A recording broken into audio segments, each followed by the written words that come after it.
พร้อมแล้วอันนี้โฮงทานอันนี้อันนี้โฮงทานมีหมูแดงมีหมูแดงนี่โรงทานเกินโอเคมันมีหมูแต่ไทยโอเคมาเด้อผู้ใดว่างมาเอาบุญน้ำกันอันนี้นี่น้ำต้มอันนี้หมูแดงใส่หมูแดงอีกเนาะ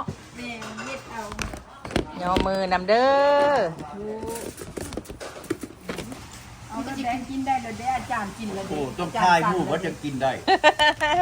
เด้ทายไปกินบ่ได้ เพิ่นอนุญาตแล้วเด้เพิ่นว่าอนุญาตแล้วเพิ่นให้อาจารย์สันแล้วเพิ่นน่ะไปอยากกินก่อน ได้เคนอาจารย์และอาจารย์กระสันเรียบ ให้ ร้อ เป็น ย เจ้าภาพเนี่ย นี่ ซุ่มในกินมาแล้วจ้ะ ถ้าว่าในขณะนี้แม่ เพิ่นมาเห็นลงทานพี่น้องมีเกี่ยว เนื้อทางเฮาทางวัดจัดให้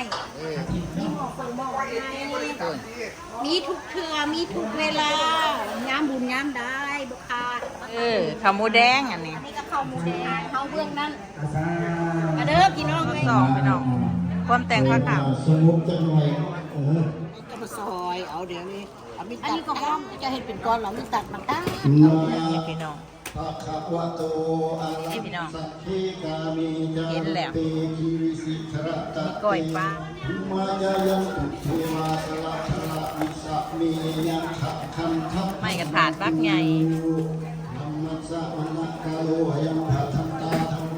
ตามจอมดอยดอนตาทุกประเทศชา สุกพักเด้อนี่ทุกคน ตามพวกน้ำเล็กวังตา อันนี้สุกพัก ปตาชีโยคาโตภะคะวะตาธัมโมสามัญกาเร อันนี้ก็สิเป็นก้อยปลาคือกันกับประจำหอมขี้เล็กปลาไก่ส้ม